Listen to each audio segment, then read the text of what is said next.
అందరికీ ప్రశస్త రాత్రి వేళలో హృదయపూర్వక వందనాలు తెలియజేస్తున్నాము. అందరికీ వందనాలు. God bless you all. అందరినీ దీవించును గాక. ఈ రాత్రి ఈ రీతిగా మనము ఈ పునరుద్ధార ఆదివారం సాయంకాలం మనం జరిగించుకోవడానికి సంఘ బిడ్డలకి అందరికీ నేపథ్యం తెలుసు, కారణం తెలుసు. వీళ్ళు పొరపాటి లాజర్ గారు వారు లోక యాత్రను ముగించారు. ఇంకా సంఘ క్రమం, సంఘానికి ఒక క్రమం ఉండాలి. సంఘ క్రమం చొప్పున డెడ్ బాడీ సేవకుడిగా ఆరాధన మనం చేయగలక ఆయన తీసుకెళ్ళటం లేట్ అయింది.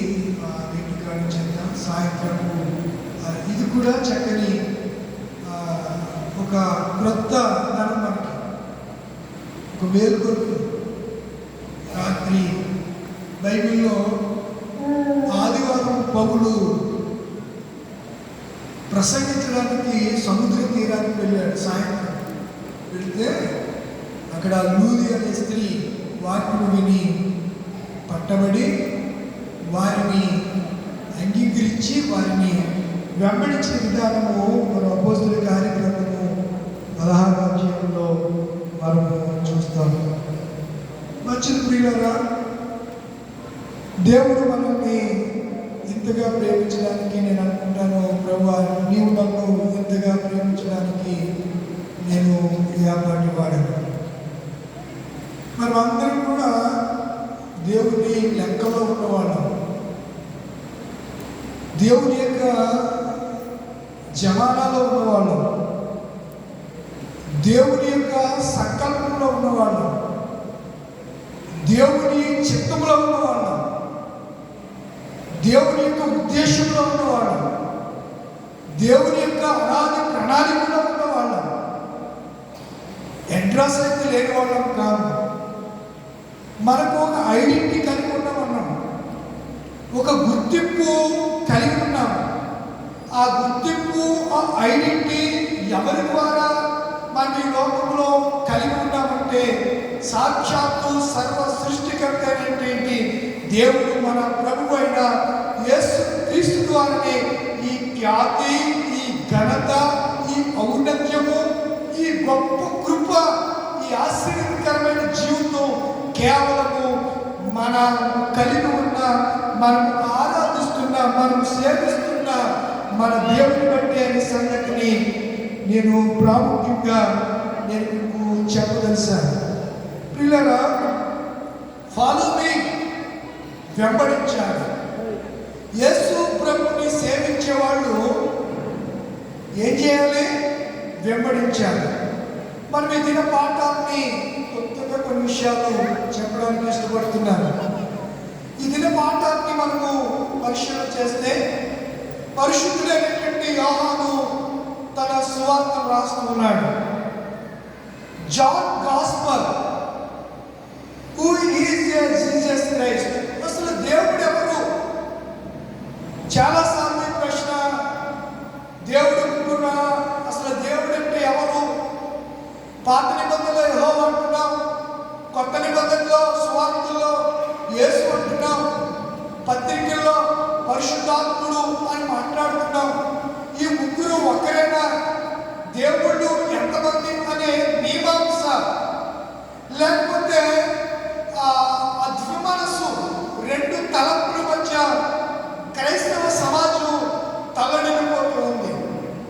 వాక్య పరిజ్ఞానం లేని బోధకులు, పోటీ కొరకు బోధకులు అవుతారని బైబిల్ చేతబట్టి ఇంటింట తిరుగుతున్నటువంటి బోధకుల నేపథ్యం ఒక ప్రక్క అయితే, క్రీస్తు సంఘానికి శిరస్సుగా ఉండి సంఘ క్రమములో క్రీస్తు ఏమై ఉన్నాడో అనే సందేశాన్ని పౌలు గారి ద్వారా అనేక విషయాలు తెలియజేయబడ్డాయి. సువార్తలు 4 అయితే సువార్తలు 4 కూడా యేసు క్రీస్తు ఎవరో చాలా స్పష్టంగా వారు సమీపంగా రాశారు. అయినా మనకి గ్రహింపు లేనటువంటి పరిస్థితి. దేవుడు ఎవరు అనే దానికి యోహాను గారు ఇచ్చినటువంటి సాక్ష్యాన్ని మనం మొదటి అధ్యాయంలో మనము చూడగలుగుతూ ఉంటాం. దీనికి దేవుడు అనేవాడు ఒక్కడే. ఆయనే ఒకప్పుడు యెహోవా గాను, ఆయనే యేసుక్రీస్తు గాను, ఆయనే పరిశుద్ధాత్మగా వారు క్రియలను జరిగించారు. కానీ ముగ్గురు జరిగించినటువంటి క్రియాశీలమైనటువంటి పాత్ర మాత్రము ఒక్కటే. కనుక దేవుడు వన్ ఈజ్ గాడ్. దేవుడు ఒక్కడే, దేవుళ్ళు ముగ్గురు కారు అనే సంగతిని మనం చాలా జాగ్రత్తగా గమనించాలి. ఈరోజు క్రైస్తవ సమాజం చాలా తడబాటులో బ్రతుకుతుంది ప్రియులారా. అర్థం కాని సేవకులు, అర్థం కాని బోధలు, వాక్య పరిజ్ఞానం లేనటువంటి పరిస్థితుల్లో వాక్యాన్ని చదివి ధ్యానం చేయలేనటువంటి రెడీమేడ్ ప్రసంగాల ద్వారా క్రైస్తవ సమాజానికి ఎంతో నష్టం వాటిల్లుతుంది. క్రైస్తవ సంఘానికి కాదు, నిజ విశ్వాసులు ఆత్మీయంగా చల్లారిపోతున్నారు. అందులో ఏ విధమైన సందేహం లేదు. చాలా జాగ్రత్తగా వినండి, మనసు పెట్టి వినండి. కొద్ది నిమిషాలు మీరు వినాలని నేను ఆశపడుతూ ఉన్నాను. చూడండి యోహాను సువార్త 12వ అధ్యాయము 20వ వచనాల ప్రారంభం. అదంతా ఒక పేర. అయితే మనకు 23వ వచనం నుంచి మనం చదువుతున్నాం. 23 నుంచి 22 నుంచి చదువుతున్నాం. మనము అది 20 నుంచి పేర. మీరు చూడండి, చెప్పుకుని అంటే పురుషులకు ఉంది. కాబట్టి యూదులు సామాన్య జనులను ఆయన అక్కడ అని 9వ వచనం ప్రారంభించి 19వ వచనానికి ఎండింగ్. 12వ అధ్యాయము 1 నుంచి 8కి ఎండింగ్. అదొక పేర.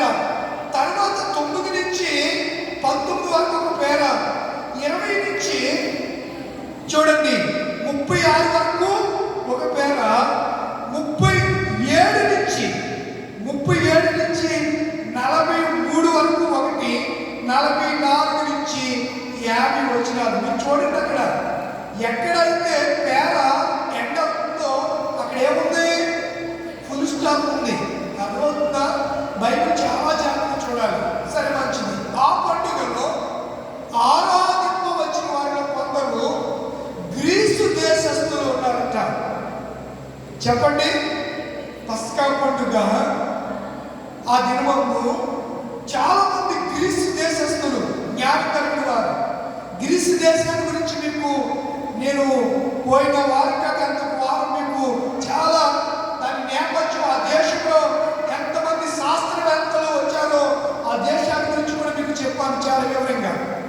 ఆ గ్రీసు దేశస్తులు ఉండిని వారు గలిలయలోని బెత్సయిదా వాడైన ఫిలిప్పునకు వచ్చి, అయ్యా, మేము యేసును చూడగోరుచున్నామని అతనితో చెప్పగా, ఫిలిప్పు వచ్చి ఆంద్రేయతో చెప్పాను. ఆంద్రేయ ఫిలిప్పు వచ్చి యేసుతో, ఎంతమంది వారిపోయారు? పండుగ వచ్చింది. పండుగలో గ్రీసు దేశస్తులు ఉన్నారు. వారికి దేవుడు ఎవరు అనే మేము జ్ఞానం కలిగిన వాడమే, కానీ యేసు ఎవరో మాకు తెలియట్లేదు. దేవుడు ఎంతమంది మీకు తెలుసు కదా. ఏదైతే పండుగలో విగ్రహారాధన పండుగలో తెలియబడిన దేవుడికి ఒక మొండు మీద రాయబడితే ఎంతమంది దేవతలు వారికి ఉన్నారో, అలాంటి పరిస్థితుల్లో దేవుడు ఎంతమందో తెలుసుకోలేనటువంటి జ్ఞానులే కానీ దేవుడు ఎవరో తెలియనటువంటి అజ్ఞానులుగా వారు ఉన్నటువంటి పరిస్థితి. ఒకసారి మీరు అపోస్తుల కార్యగ్రంథాన్ని కనుక పరిశీలన చేయగలిగితే, అపోస్తుల కార్యగ్రంథము 17వ అధ్యాయంలో కొన్ని విషయాలు నేను మీకు చెప్పడానికి నేను ఇష్టపడుతున్నాను. 4వ వచనం 17 వారిలో కొందరు భక్తి పరులకు గ్రీసు దేశస్తులలో చాలా మందిను. అక్కడ కొందరు అన్నాడు, ఇక్కడ యోహాను సువార్తలో ఇక్కడ చాలా మంది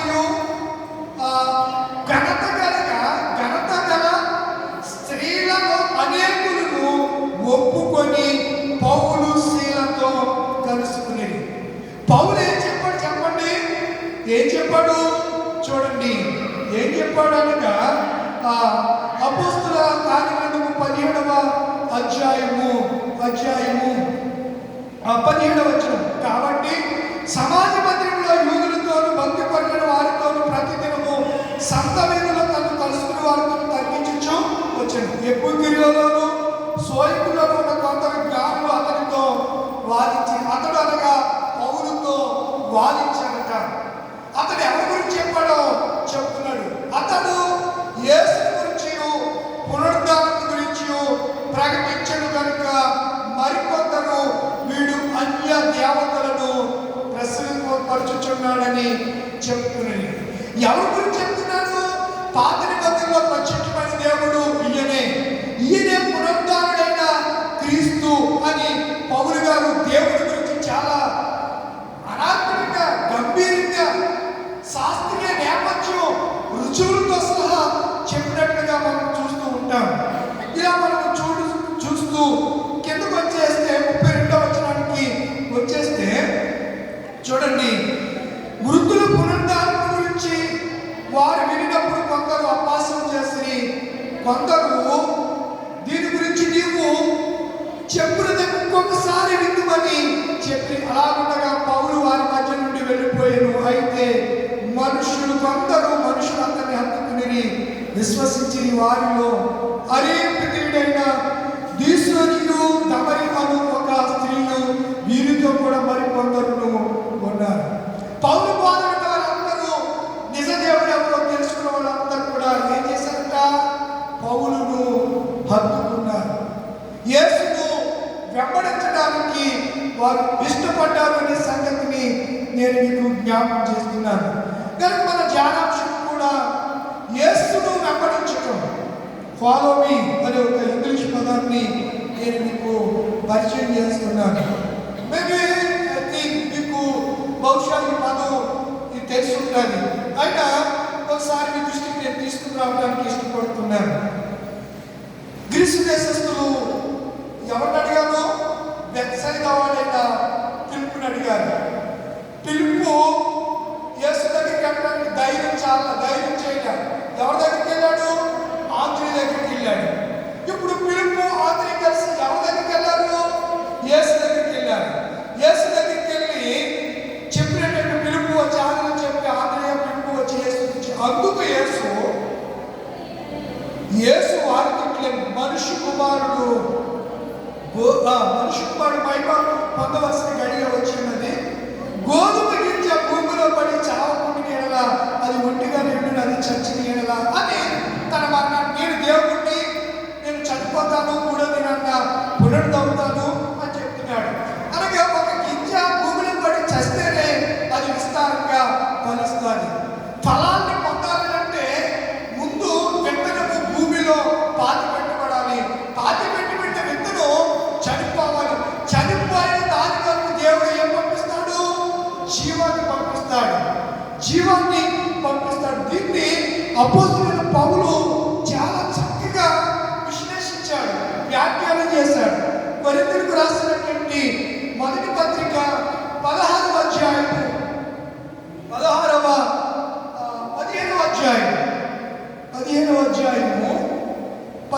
అధ్యాయంలో మనము కొన్ని విషయాలు మనము చూడగలిగితే విత్తనాన్ని గురించి 35వ వచనం 15:30 మృతులు ఎలా లేకురు వారింటి శరీరంతో వద్దురని ఒకడు అడిగిన అంటే అంటున్నాడు.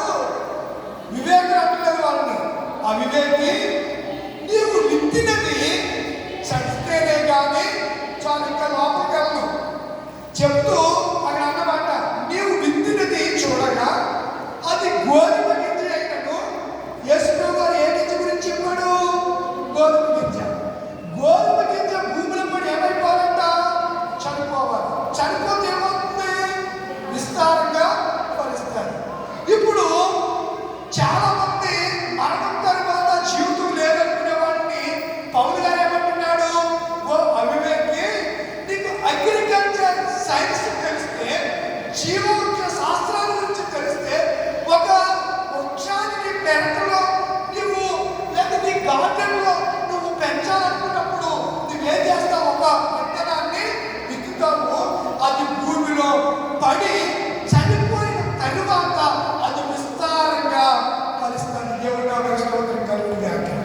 సైన్సే కాదు, ఇది బైబిల్ చెప్తున్న నిజ సత్యమని నేను మీకు జ్ఞాపకం చేస్తున్నాను. మీకు కొంచెం క్లారిటీ వచ్చింది అని నేను అనుకుంటున్నాను పిల్లలు. ఇంకా మన కిందకి చూస్తే మన అంశంలోనికి నేను వచ్చేస్తున్నాను. 26వ వచనం, ఒకడు నన్ను సేవించిన యెడల నన్ను, అప్పుడు నేను ఎక్కడ ఉండును అక్కడ నా సేవకుడును ఉండును. ఒకడు నన్ను సేవించిన యెడల నా తండ్రి. ఇక్కడ నేను 3 విషయాలు చెప్తాను. ఒకడు ఆయన సేవిస్తే ఏం చేయాలి? సేవించటం, సర్వింగ్ మీ, సేవించటం. రెండవది ఫాలో మీ. ఫాలో మీ అంటే సర్వే మీ అంటే సేవించటం, క్రీస్తుని ఆరాధించటం. రెండవది ఫాలో మీ, వెంబడించటం, వాక్యపు వెలుగులో నడవటం. చీకటిలో నుండి ఆశ్చర్యకరమైన తన వెలుగులోనికి మనల్ని పిలిచిన వారి గుణాతిశయమును రచనము చేయ నిమిత్తము ఏర్పరచబడిన వంశమును, రాజులైన యాజక సమూహమును, దేవుని సొంతైన ప్రజలమై ఉన్నాము. ఒకప్పుడు చీకటి అయి ఉంటుంది, ఇప్పుడు క్రీస్తులో ఏమై ఉన్నాము? వెలుగై ఉన్నాము అన్నాడు. ఎవరు చెప్పారు? చెప్పిన ఈ వచనాలు ఎవరు చెప్పారు? పేతురుగా చెప్పారు. ఎవరు చెప్పారు? పేతురుగా చెప్పారు. ప్రియులారా, నేను దినాల్లో ఎక్కడ చూసిన విస్తారమైన సభల్లో ఒక ప్రక్క మీటింగ్ జరుగుతూ ఉంటాయి, ఒక ప్రక్క భోజనాలు జరుగుతూ ఉంటాయి. క్యూలో కూర్చొని ప్లేట్లు కూడా కొట్టుకునేవాడు ఒకడు.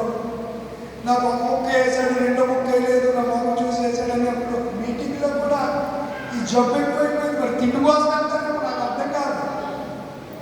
ఆ తిండి కోసం వెళ్తారేమో, ఆ తిండికి వెళ్ళి అక్కడ ఆ దేవుడి సన్నిధిని, దేవుడి ప్రశంసని, దేవుడి ప్రసన్నతని ఏం చేసేస్తున్నారు? తిండి బాడీ చేసేస్తుంది. అందుకే నా ప్రభు అన్నాడేమో, తిండిపోతు అయితే నీ గొంతుకి తిండం తప్పు కాదు, తిండిపోతు తను తప్పు. అది కనుక నమ్మిన దేవుడి పిల్లలు చాలా విస్తారంగా సభలు, సమావేశాలు. అందులోకి ఈ 26లో 2026లో విపరీతంగా సభలు జరుగుతున్నాయి. ఉద్యోగ సభలని, స్వస్థత సభలని, తర్వాత ఆరాధన మహోత్సవాలు, ఆరాధన సభలు, స్తుతి కూడికలు, కృతజ్ఞత కూడికలు, తైలాభిషేక కూడికలు, ఉపవాస ప్రార్థన కూడికలు. పేర్లు పిల్లలకి ఎక్కడ దొరుకుతున్నాయి కానీ ఏం పెడుతున్నారండి. కానీ బైబిల్ ఉన్నది గాస్పల్ అనేది సువార్త ఉంది బైబిల్లో. ఇవన్నీ ఉన్న, ఇవి ప్రామాణికం కాదు, ఇవి బేస్ కాదు, మన విశ్వాసానికి ప్రామాణికం ఏంటంటే సువార్తే, గాస్పల్. మన విశ్వాసానికి బేసు, పునాది ఏంటంటే సువార్తే. అని మీరు ఎలా చెప్తున్నారంటే, యేసు ప్రభువు చెప్పారు మార్కు సువార్త 1వ అధ్యాయంలో, మార్కు సువార్త 1వ అధ్యాయం తీసుకోండి.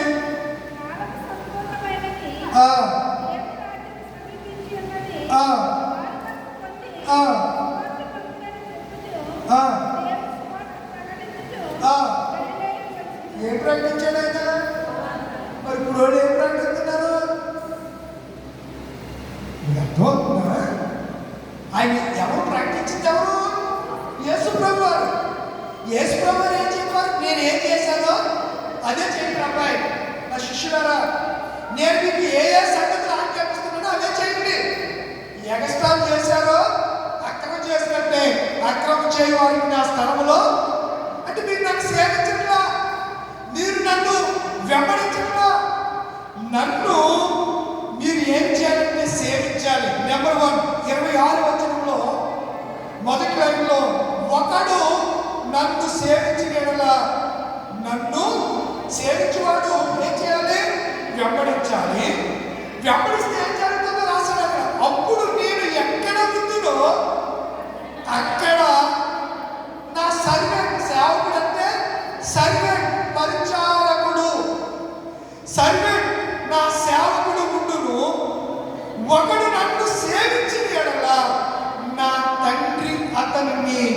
గణపరచును. దీన్ని ఇంగ్లీష్లో హానర్ ఏమంటారు? హానర్ అంటే గణపరచడం. ఎవరి ద్వారా నీకు ఘనత రావాలని ఆశపడాలి అంటే దేవుడే బడా నమ్మకమైన మంచి దాసుడా అని నిన్ను హానర్ చేయాలి ఆయన. ఈ రోజుల్లో అది లేదు, అది లేదు. వాక్యానికి నిలబడిన సేవకులు కానీ, సాక్షులు చెప్పే విట్నెస్ టెస్ట్ మనీ చెప్పేవాళ్ళు కానీ నిలబడి ఆ సేవకుడి గురించి, ఆ సంగతి గురించి, ఆ నేపథ్యాన్ని గురించి చెప్పి దేవునికి చెందవలసిన మహిమను, ఆయనకి ఇవ్వాల్సినటువంటి మహిమను, ఆయనకి ప్రభావ మహిమను ఆరోపించుకున్న మనిషిని కనపరుస్తున్నాడు. ఇది మంచి పద్ధతి కాదు, దేవుని నియమం కూడా కాదు. దానికి యేసు ప్రభువారు ఏమన్నారో ఒక మాట నేను మీకు జ్ఞాపకం చేస్తాను. 28వ వచనానికి రండి. ఆ 3 మాటలు మైండ్లో పెట్టుకోండి. తండ్రి నీ నామము మహిమపరచుమని చెప్పెను. అంతటా చూడండి, మహిమపరచుమని చెప్తే ఎక్కడి నుంచి వచ్చిందంటే శబ్దం. ఈరోజు దేవుడి దగ్గర నుంచి మహిమపరుస్తున్నారు ఇతరులంటే శబ్దం రావట్లా, రిప్లై రావట్లా. ఎందుకంటే సప్లై లేదు కాబట్టి. ఇక్కడి నుంచి ఆ దగ్గరికి సప్లై లేదు కాబట్టి నీకు రిప్లై రావట్లా. సప్లై ఉంటే ఏమొస్తుంది? రిప్లై వస్తుంది. సప్లై ఉంటే కరెంటు షూ కలుగుతుంది. సప్లై ఉంటే ఫ్యాన్ తిరుగుతుంది. సప్లై ఉంటే మైక్ పనిచేస్తుంది. సప్లై ఉంటే ఏదైనా నువ్వు అనుకున్న కార్యం జరుగుతుంది. తండ్రి నీ నామమును మహిమపరచుమని ఎవరు చెప్పారు? భూమి మీద ఉన్న యేసయ్య చెప్తే అంతటా నేను దానిని మహిమపరిచితిని అని ఒక శబ్దము, ఆ మరలా మహిమపరుతును అని ఒక శబ్దము ఆకాశం నుండి వచ్చిందంట. వస్తే అక్కడ ఉన్న జనానికి చూడండి, ఈ వెన్నుబాటులో అన్నాలో ఏమనాలండి. కాబట్టి అక్కడ నిలిచింది వినిన జన సమూహము మహిమపరచుదనే మాట స్పష్టంగా మనకి వరకూడదండి. నీకు అర్థమవుతుందా? తండ్రి మహిమపరచాలని ఎవరు చెప్పారు? యేసు చెప్పారు. పరలోకం నుంచి నేను దానిని మహిమపరుతును, మరలా మహిమపరుతును అని తండ్రి అయిన దేవుడు వాక్కును భూమి మీదకి పంపిస్తే వీడు అంటున్నారు ఆ మాట అంటే ఎలా ఉందంట? ఏమంటున్నారు మీరు? కాబట్టి నిలిచి ఉండి వినిన జనసమూహము ఉరిమేదని కొందరు దేవతలు ఒకడు. నేడు జనాల్లో కూడా ఎలాగే ఉన్నారండి. అంత స్పష్టంగా మీకు చాలాసార్లు ఈ నేపథ్యం చెప్తాను మీకు. ఆయన యోర్దాను నదిలో యోహాను చేత బాప్తిస్మం తీసుకోవడానికి నీళ్లలో దిగినప్పుడు ఈయన నా ప్రియ కుమారుడు, ఈయన యందు నేను అని ఒక శబ్దము ఆకాశం నుంచి వినబడింది. యేసు వారు రూపాంతర కొండ మీద తన శిష్యులైన ముగ్గురిని, యాకోబు, యోహాను, ఇంకెవరు, పేతురుని తీసుకుని ఎత్తైన పర్వత శిఖరం మీదకి వెళ్ళినప్పుడు అక్కడ కూడా ఈయన మాట మీరు వినండి, అక్కడ నా ప్రియ కుమారుడికి, ఇక్కడ నా మాట విను. ఇప్పుడు యేసు ప్రభు వారు 12 అధ్యాయాలు అంటున్నాడు కదా, మహిమపరచు ప్రభువా అంటే నేను మహిమ పరిస్థితిని మరలా మహిమపరుతున్నది ఒక శబ్దము. మాట శబ్దం అండి. ఓంకారం అనుకుంటాను. అకార ఒకార, ఒకార అకార, ఓంకారము. ఓం ఓం అంటే దేవుడు. ఓం అనే మాట వదిలే, అది డెప్త్లోకి వెళ్ళదులే. ఆ ఓం అనే ఆకారములో నుంచి వచ్చినటువంటి సర్వేశ్వరుడు యొక్క దేవుని యొక్క స్వరం మీకు తెలుసు కదా. ఆయన స్వరం అంట వింటే సముద్ర తరంగాలనే ఘోష, పర్వతము పునాదులు కదిలిపోయాయంట. ఎవరి స్వరానికి? దేవుడి స్వరానికి. దేవుడు సీనాయి పర్వతం మీదకి దిగి వస్తే పర్వతం అంతా ధూమముతో నింపబడిందంట.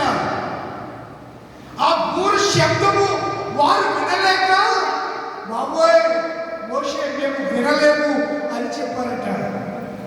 ఇలాంటి సర్వోన్నతుడైనటువంటి దేవుడు అంటున్నాడు కదా, my follow me follow me, మీరు నన్ను వెంబడించండి, నేను మిమ్మల్ని ఏం చేస్తాను, గణపరుస్తాను. మీరు పత్రిక వాక్య భాగంలో చూస్తే ఆయన ఆత్మస్వరూపుకి వెళ్ళాడంట. ఎవరి దగ్గరికి వెళ్ళాడు? చదవడు కదా మనకి, ఎలా వెళ్ళిపోయాడు, ఎక్కడికి వెళ్ళిపోయాడు చూడండి. ఎవరి దగ్గరికి వెళ్ళాడు ఆత్మస్వరూపిగా? చెప్పాలి మీరు అమ్మా, ఎవరి దగ్గరికి వెళ్ళాడు? చదివినప్పుడు చూడలేదా? చూడలేదా? ఎవరి దగ్గరికి వెళ్ళాడు చూడండి. 19 ఏసాయిగా 19 దేవుని దీర్ఘశాంతము ఇకను కనిపెట్టుచుండినప్పుడు పూర్వము నావాహు దినముల వాడ సిద్ధపరచుచుండగా అవిధేయులైన వారి యందుకు అనగా చెరలో ఉన్న ఆత్మల యందుకు ఆయన ఆత్మరూపుగానే వెళ్ళి వారికి ఏం ప్రకటించాడమ్మా? ఏముంది అక్కడ? వెళ్ళి ఏం ప్రకటించాడంట? సువార్తను. ఏం మాట్లాడలేదల్లా? ఏం ప్రకటించాడు? ఎవరు? యేసు ప్రభువే నోవహు తాతయ్య దగ్గరికి ఆ దినాల ప్రజలకి జలప్రళయానికి ముందు కాలంలో వెళ్ళట. ఎలా వెళ్ళాడు ఆయన? ఆత్మ కనిపిస్తారు మనకి, ఆత్మ చూడగలమా? చూడలేము. ఈ మధ్యలో అమెరికా శాస్త్రవేత్తలు ఒక మందపాటి గ్లాసు శవపేటికలో చిన్న వాడు కొన్ని నిమిషాల్లో చనిపోతాడన్న వ్యక్తిని ఒక మందపాటి బలమైన గాజు శవపేటికలో పెట్టి డ్రిల్ వేసి చిన్న హోరొచ్చి గాలి వెళ్ళాలి కదా, గాలి ఆడాలి కదా, మొత్తం దాన్ని క్లోజ్ చేసేసారు.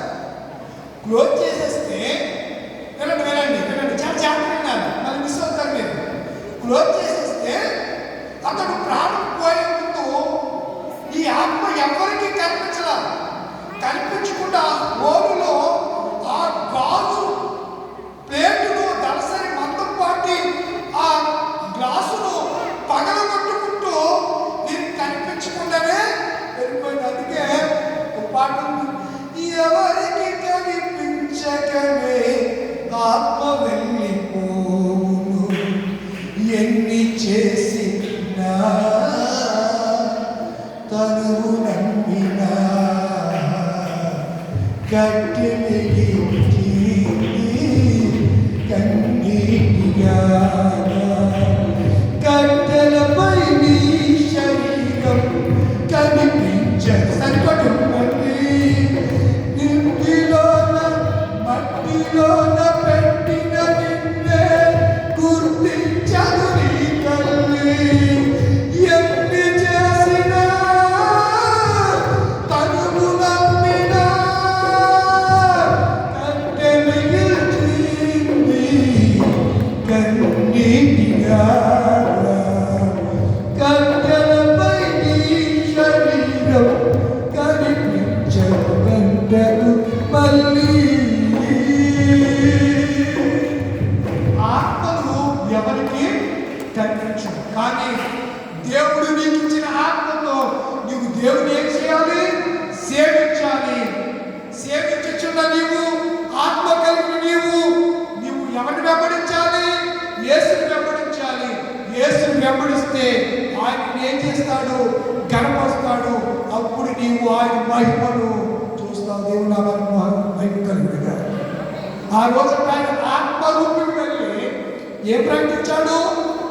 సువార్తను ప్రకటించడనే మాట మరి పేతురు గారు రాసిన మొదటి పత్రిక 3వ అధ్యాయంలో ఆయన ఆత్మరూపిగానే వెళ్ళి వారిని ప్రకటించను. ఆ వాడలో కొందరు అనగా 8 మంది నీటి ద్వారా రక్షణ పొందిరి. దానికి సాదృశ్యమైన బాప్తిస్మం ఇప్పుడు మిమ్మల్ని రక్షించు. అదేమనగా శరీర మాలిన్యమును తీసివేయడం కాదు, కానీ యేసు క్రీస్తు పునరుద్ధరణ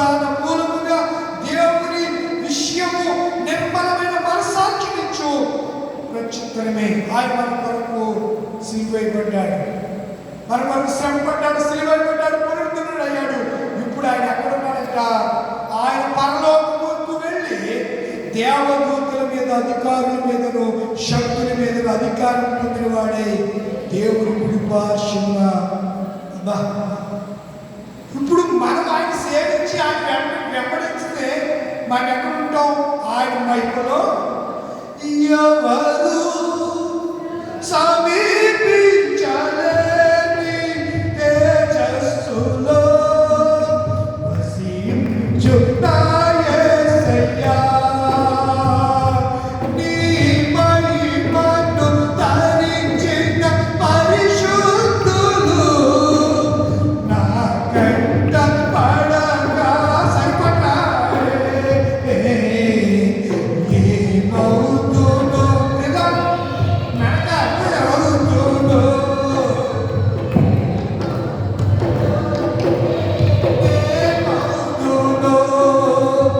ఏమవుతుందో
సేవించేవారు ఏం చేస్తారు?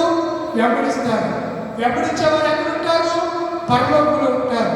పరలోకం ఉండడానికి దేవుడు మనకు అందిస్తున్న సువార్తను మనం ఏం చేయాలి? అంగీకరించాలి. గాస్పల్ గాస్పల్ దేవుని యొక్క సువార్తను, దేవుని యొక్క గుడ్ న్యూస్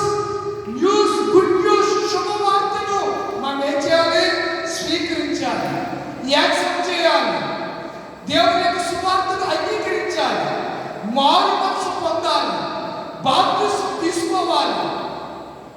అప్పుడు సంఘ క్రమాన్ని నుంచి మనం అనుసరిస్తున్నప్పుడు దేవుడి రాజ్యంలోనికి మనం వెళ్తాం. యెషయా గ్రంథంలో ముగింపులోకి వచ్చారు. యెషయా గ్రంథంలో అంటాడు, ఏమన్నాడు చూడండి, చాలా అద్భుతమైన మాటలు. కస్తూరి పుష్పం, ఏ పుష్పం? ఏ పుష్పం? చెప్పండి. యూహిత సైన్య సమీకర రూపిణియన ఎవరు? రూపిణియన ఎవరు? యెషయా 35వ అధ్యాయం చూడండి. అరణ్యము ప్రారంభం.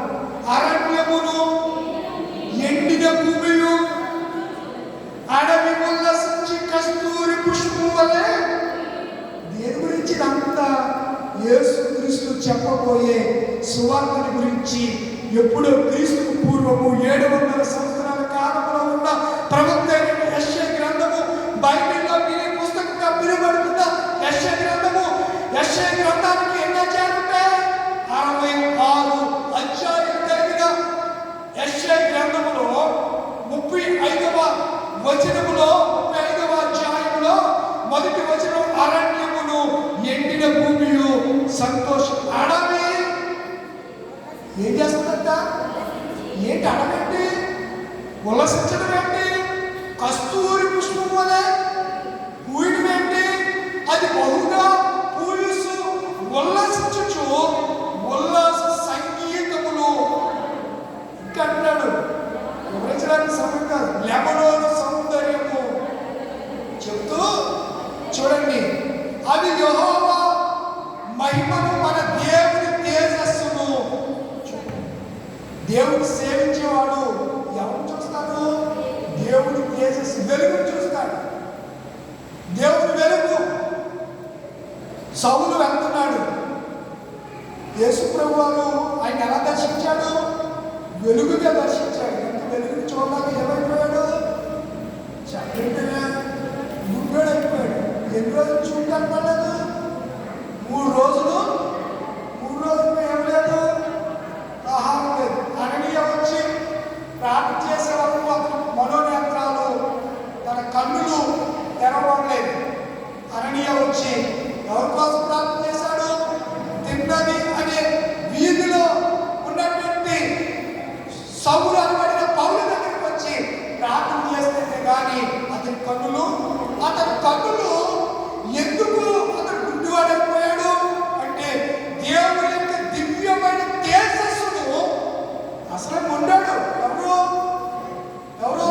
సౌలు. చాలా ధైర్యవంతుడు, నోటికే ఎవరికి జడిసినోడు కాదు. చివరికి రోమ చక్రవర్తి శిరస్యాగం చేస్తానంట. నేనేం జడిసిపోను, చేస్తే చెయ్యి అన్నటువంటి మహానుభావుడు, విశ్వాస వీరుడు, అపోస్తలుడైనటువంటి పౌలు గారు. షడ్రకు, మేషకు, అబేద్నెగో కూడా అదే అన్నారు. దేవుడు వారి పక్షంగా ఉన్నాడో లేదో వారికి తెలియదు. వారు దేవుడు ఎప్పుడు చూసిన వారు కాదు. ఏస్తే ఏంటన్నారు? అగ్నిగుండంలో యేసు ప్రభు వారు 4 వ్యక్తిగా వారితో తిరుగుతున్నాడు. కానీ యేసు ప్రభు వారు వారితో ఉన్నాడన్న సంగతి ముగ్గురికి తెలియదు. ఎవరికి తెలుసు? నెబుకద్నెజరుకు తెలిసిన పైన చూస్తున్నాడు. మీకు అర్థమవుతుందా? మీకు షడ్రకు, మేషకు, అబేద్నెగోలకి వారికి విశ్వాసం ఉంది. మా దేవుడు అగ్నిగుండములో నుంచి కూడా మమ్మల్ని విశ్వాసం ఉంది. కానీ దేవుడు స్వయంగా మాతో, ఆయన తన రూపాన్ని ప్రత్యక్షమై మాతో అగ్నిగుండములో అగ్ని బలము చల్లారుస్తాడు అనే వారు వ్యాఖ్యానం చేయలేదు. చచ్చిపోతే క్రీస్తు వరకు అగ్నిలో హతసాక్షులు అయిపోతామని అనుకున్నారే తప్ప యేసు ప్రభు అగ్నిగుండంలోనికి ఇది జానిస్తూ ఉంటే హృదయం ఆనంద డోలికల్లో ఎంత మెంటలంటది, ఎంత అద్భుతమండి. డైరెక్ట్గా ఆయన అగ్నిగుండంలోకి వచ్చేసి తిరుగుతూ ఉంటే వీడికి చెమటలు పట్టేస్తున్నాయి. ఓకే, మన ముద్రేసి నమస్కారం రండి ఎవరికే బదులు పిలిచి మన ముద్దు నాలుగు ఎవరు కనపడతారు చూడండి బాబు. అవునయ్యా కనపడుతున్నాం అంటే అర్థమైపోయింది. ఎవరికి? జీవం గల దేవుని సేవకులారా బయటికి రండి అంటే వెంటనే ప్రభు అక్కడి నుంచి అబద్ధాన్ని వెళ్ళిపోండి అని చెప్పి ఏదో చెప్పగానే వాళ్ళ అగ్నిగుండం నుంచి నిజంగా వాళ్ళు ఆత్మహత్యగా వెళ్తే యేసులోడు ఏమైపోయారు? అంత ముందు చచ్చిపోయారా లేదా? వేడే పరిస్థితి కూడా అలాగే ఉంది. కానీ ఇదంతా దేని ద్వారా జరుగుతుందంటే సువార్త ద్వారా మహిమ అనే చెప్తూ నేను చెప్పాలనుకున్న మాటలు, సరైన చేతులను బలపరచండి. చాలాసార్లు మన చేతులు విసిరాడిపోయాయి. బలహీనమైన చేతులు ఏదైనా చెయ్యాలనుకుంటాం, బలహీనత, చేతుల్లో బలం లేని వారు అయిపోతున్నాం. తొట్టిలు మోకాళ్ళు, ఎక్కువసేపు మోకాళ్ళ మీద ఉండి ప్రార్థించలేకపోతున్నాం. తత్తరిలు, తత్తపాటు, ఏదో గంటపాటు ప్రార్థనకి మోకరిస్తారు, ఏదో కాన్సన్ట్రేషన్ దెబ్బతింటూ ఉంటుంది. ప్రార్థన చేయలేనటువంటి స్థితి, ఏవో శబ్దాలు వింటూ ఉంటారు. ఈలోపు ప్రార్థన చేస్తా ప్రభువా ఆమేన్ అంటాడు. దేవుడు జవాబు ఇస్తాడా? ఆయన చిత్తము జరిగే వరకు ఆయన ప్రార్థిస్తూనే అర్థమైపోయే వరకు ఆయన ప్రార్థించాడు. ఇక్కడ అంటాడు తత్వంలో హృదయాలు తింటాడని భయపడక, మీరు భయపడక ధైర్యం ఉండండి. ప్రతిదండన చేయడానికి మీ దేవుడు వచ్చుచున్నాడు. మొదటి రాకలో రాలేదు, ఇప్పుడు వస్తాడు. ఇప్పుడు ప్రతిదండన చేయడానికి వస్తాడు రెండో రాకట్లో.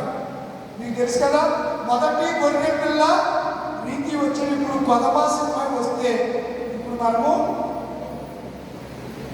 ఎన్నో కీర్తనది సంఘారాధన కీర్తన, ఎన్నో కీర్తన అమ్మా? నాడు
ఏ భయము ఉండదు.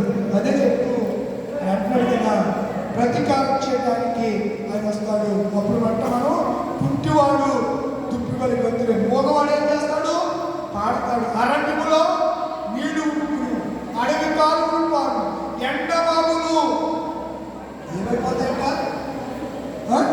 చెప్పండి? నీటి మడుగులకు నీరు వాక్యానికి సాదృశ్యం. నక్కలు, దెయ్యాలు తిరిగే స్థలంలో దేవుని సువార్త, జమ్ములో తుంగగడ్డయు మేకలు ఉంటును, అక్కడ దారిగా ఉన్న రాజ్యమార్గును, ఇదంతా కూడా యేసు క్రీస్తు బోధించబోయే సువార్తల గురించి ప్రకటించబడినటువంటి లేఖన. ఇంకా మనల్ని ఎక్కడ నడమంటున్నాడంటే వెలుగులోనికి నన్ను వెంబడించాను. చాలామంది సేవలు అభిమానం తప్పు కాదు, అభిమానం తప్పు కాదు. కొంతమంది మితిమీరిన అభిమానం ఉంటారు, దేవుడే మర్చిపోతూ ఉంటారు, దేవుడే మర్చిపోతూ ఉంటారు. ముగిస్తున్నాను. ఒక ఆయన మధ్యలో కానివ్వండి తెలుసా? వినండి, చాలా అద్భుతమైన మాట, స్టేట్మెంట్. అంటే మంచి స్టేట్మెంట్ కాదు, బ్యాడే. రోజుమైన పిమ్మట ఏం తాగారు? రోజు కదా రోజుమైన పిమ్మట ఏం తాగారు? రోజుమైన పిమ్మట ద్రాక్షారసం, రొట్టె, ద్రాక్షారసం తీసుకున్నారు. రోజు పైన అందుకని ఒక ఆయన అంటాడు, ఇప్పుడు కూడా మనం రొట్టె ద్రాక్షారసం దగ్గర పెట్టుకుని, కేజీ మటన్ కర్రీ దగ్గర పెట్టుకుని, భోజనం చేసిన తర్వాత ద్రాక్షారసంలో రొట్టె పుచ్చుకుని తినాలని చెప్తున్నాడు. వాస్తవం మీరు యూట్యూబ్లో సెర్చ్ చేస్తే ఊళ్ళో కొట్టినా వస్తుంది. ఇలాంటి పరిస్థితుల్లో ఏం చేయాలంట? భోజనం తినమంట, ఏం తినాలంట? ఒక కేజీ మటన్ తెచ్చుకుని దగ్గర పెట్టుకుని, నిమ్మకాయలు, ఉల్లిపాయలు అన్ని దగ్గర పెట్టుకుని, భోజనం పెట్టుకుంటా రొట్టి క్రీస్తు శరీరానికి సాదృశ్యమే రొట్టి. అక్కడ ఎందుకు రాసినట్టు బుద్ధిలేనోడికి అర్థం కాదు, ఈ బుద్ధిలేనోడికి అర్థం కాదు. ఆ రోజు వాళ్ళు మాంసం తిన్నారు, వాస్తవమే. వాళ్ళు తిన్నదంటే పులిన రొట్టెలు తిన్నారు. వాళ్ళు తిన్నది భోజనం కాదు, వాళ్ళు తిన్నదే మస్కా పండుగ. ఏం తింటారు? భోజనం పండుగ తింటారా? బియ్యం పండుగ తింటారా? పొంగని పులిన రొట్టెలు తింటారు. కనీసం బైబిల్లో నాలెడ్జ్ లేకపోతే మనం ఏం చేయలేం. కనుక 7 దినాల్లో సువార్తను అంగీకరించండి. ఆయన మీరు ఏం చేయాలి? సేవించాలి. ఆయన మీరు ఏం చేయాలి? వెంబడించాలి. అప్పుడు ఆయన మనం ఏం చేస్తాడు? గర్పిస్తాడు. అప్పుడు దేవుని మహిమను మనము చూస్తాం. అట్టి కృప దేవుడికి అనుగ్రహించుగాక. ఆయన లేచిపోతారా? సమస్త జ్ఞానం వచ్చిన దేవుని సమాధానం యేసుక్రీస్తు వారి హృదయములను తలంపులకు కారణములను గాక. ఆమేన్. దేవా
కృతజ్ఞత కానుకలు ప్రత్యేకాత్మలు ఎవరైనా తీసుకుని వస్తే ముందుకు రండి.